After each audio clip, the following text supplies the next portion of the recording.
Before we get into the video, do not forget to like, comment and subscribe. Now 14-year-old Anna Kriégel was a teenager who suffered a lot. She suffered from health issues growing up, and she was bullied tirelessly both inside and outside of school. Anna was partially deaf from having a tumour on her ear. She had multiple scars from surgery, and her secondary school teacher even told Anna's adopted parents she was terrified that Anna would be targeted due to her innocence. And Anna was murdered by two 13-year-old boys, only referenced as Boy A and Boy B. These two murderers are considered to be the youngest murder convicts in Ireland's history. Now, according to the Irish police, Boy B was a highly intelligent person for his age. During the interviews, he was able to answer the definition of what is detained. Also, because children cannot be detained in prison cells overnight, the Irish police had cleared an office space so the boy could have his own bedding with him and his mum could sleep over. At the police station, it was also closed to all other prisoners to ensure that the 13-year-old Boy B did not come into contact with other adults.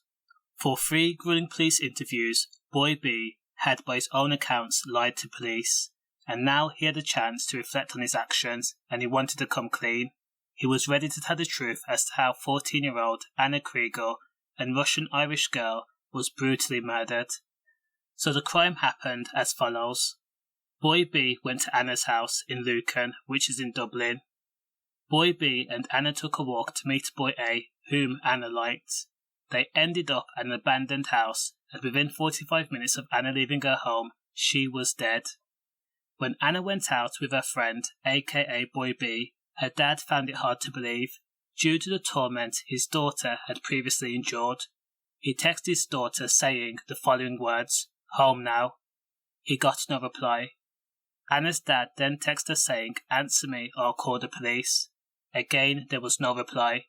Because Anna's adopted parents were concerned and paranoid, they searched the local parks and local estates. They even drove around in a car, looking for where Anna liked to walk. Because she was a person who went on long walks while listening to her music, they could not find her. Now, during the course of the investigation, Boy B was brought into the Garda to retrace his steps he took with Anna, so police could get a sense of Anna's last known surroundings. Every time the police asked Boy B what happened to Anna, his reply was, "I have no idea what happened to her." As for Boy A, he told the police he was doing chores the night Anna disappeared. Him and Boy B arranged to meet each other at the park later on. When Boy A got to the park, Anna was already with Boy B. That evening, Anna asked Boy A if he wanted to go out, but Boy A turned Anna down gently. He said at that point everybody went their own separate ways. He was then attacked by 2 males. He was pulled to the ground, which counts for some of the injuries the police saw on Boy A. Police noted that Boy A had injuries to his arm, legs and a cut to his face. Anna's body was sadly discovered in an abandoned farmhouse on the 17th of May 2018. In reality, this had been a premeditated attack by 2 sick, twisted individuals. Anna was bound with tape, hit with blunt force trauma.